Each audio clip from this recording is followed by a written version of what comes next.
Channel को subscribe करो पहले। हाँ जल्दी करो, मुझे पता है कि आप लोग नहीं करते हो, वीडियो देखते हो लेकिन सब्सक्राइब नहीं करते। ये लाल कलर का बटन नहीं से दबाओ, जल्दी दबाओ, जल्दी दबाओ, फिर मैं शुरू करूँ। दबा दो जल्दी, दबा दिया, घंटी भी दबा दे। रात का आसमान आग में बदल गया जैसे ही मिसाइलों की बारिश शुरू हुई।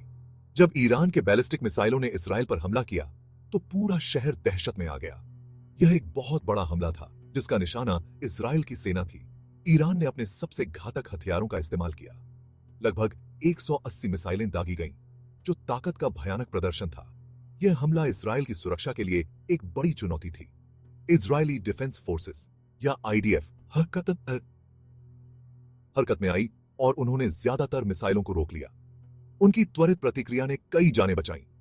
सायरन की आवाज सुनकर लोग बम शेल्टर की तरफ भागने लगे। हर कोई अपनी जान बचाने के लिए सुरक्षित स्थान की तलाश में था। इसके बाद आईडीएफ ने बहुत कम नुकसान की पुष्टि की, जिससे उनके रक्षा तंत्र की प्रभावशीलता का पता चलता है। यह एक बड़ी राहत की बात थी। प्रधानमंत्री बेंजामिन नेतन्याहू ने हमले की निंदा की और तुरंत जवाबी कार्रवाई का वादा किया। उन्होंने कहा कि इसराइल अपने दुश्मनों को कभी माफ नहीं करेगा और इस हमले का कड़ा जवाब देगा। जैसे मिसाइल हमले ही काफी नहीं थे, ईरान ने दुष्प्रचार के अखाड़े में एक और हमला शुरू कर दिया। एक खौफनाक पोस्टर सामने आया जिसमें इजरायली प्रधानमंत्री नेतन्याहू को निशाने पर दिखाया गया था। इस हरकत ने हिजबुल्लाह कमांडरों को निशाना बनाने की इसराइल की ऐसी ही चाल को दिखाया। प्रतीकात्मक धमकियों के इस आदान प्रदान ने मनोवैज्ञानिक युद्ध में एक खतरनाक वृद्धि को चिह्नित किया। सोशल मीडिया पर व्यापक रूप से शेयर किए गए ये पोस्टर दोनों देशों के बीच दुश्मनी की लगातार याद दिलाते रहे। शब्दों के इस युद्ध में एक पूर्ण संघर्ष में बदलने की क्षमता थी। यह संघर्ष कोई नई बात नहीं है। दशकों से ईरान और इसराइल के बीच तनाव बढ़ता रहा है। विशेषज्ञों का मानना है कि इस तरह के दुष्प्रचार से न केवल जनता की राय प्रभावित होती है, बल्कि यह सरकारों के निर्णयों को भी प्रभावित कर सकता है। आम नागरिकों पर इसका गहरा प्रभाव पड़ता है, जिससे उनके विचार और भावनाएं प्रभावित होती हैं।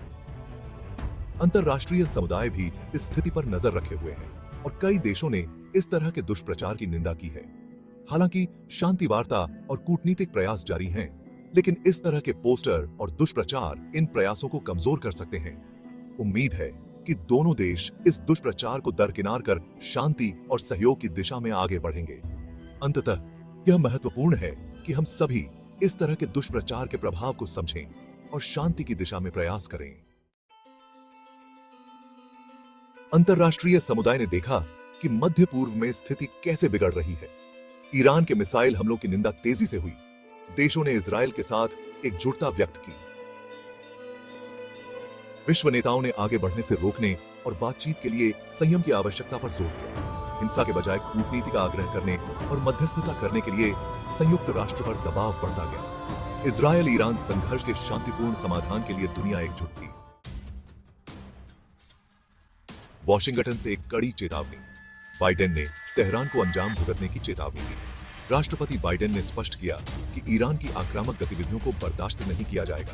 राष्ट्रपति जो बाइडेन ने हमलों की निंदा करते हुए तेहरान को कड़ी चेतावनी जारी की। उन्होंने कहा कि ईरान के किसी भी उकसावे का कड़ा जवाब दिया जाएगा। बाइडेन ने यह भी कहा कि अमेरिका अपने सहयोगियों के साथ खड़ा रहेगा। उन्होंने कहा कि ईरान को गंभीर परिणाम भुगतने होंगे और इसराइल के लिए अमेरिका के समर्थन की पुष्टि की। बाइडेन ने इसराइल के साथ अपने मजबूत संबंधों को दोहराया और कहा कि अमेरिका इसराइल की सुरक्षा के लिए प्रतिबद्ध है। बाइडेन ने इजरायली प्रधानमंत्री नेतन्याहू से संपर्क किया और ईरानी आक्रमण का मुकाबला करने का वादा किया। दोनों नेताओं ने क्षेत्रीय सुरक्षा पर चर्चा की और मिलकर काम करने की प्रतिबद्धता जताई। अमेरिकी प्रतिक्रिया ने एक स्पष्ट संदेश दिया।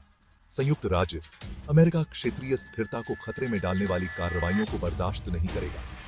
अमेरिकी सेना ने अपनी उपस्थिति बढ़ाई और क्षेत्र में सुरक्षा उपायों को मजबूत किया। बाइडेन ने कहा कि अमेरिका अपने नागरिकों और सहयोगियों की सुरक्षा के लिए हर संभव कदम उठाएगा। ईरान के साहसिक दावे और अशुभ धमकियां मुश्किल में फंसा देश ईरान अड़ियल रहा और उसने 400 से ज्यादा मिसाइलें दागने का दावा किया। संख्याओं में यह अंतर दोनों देशों के बीच गहरे अविश्वास को रेखांकित करता है। ईरान ने हमलों को हिजबुल्लाह नेता और हमास अधिकारी की हालिया हत्याओं के प्रतिशोध के रूप में उचित ठहराया। ईरानी सरकार ने एक खौफनाक चेतावनी जारी की आगे किसी भी आक्रामकता का मुंह तोड़ जवाब दिया जाएगा। घटना के बाद हाई अलर्ट और अंतरराष्ट्रीय दबाव। ईरान की आगे की आक्रामकता से निपटने के लिए इजराइल हाई अलर्ट पर था। नेतन्याहू सरकार ने अतिरिक्त सैनिकों को तैनात करके और निगरानी बढ़ाकर सुरक्षा उपायों को मजबूत किया।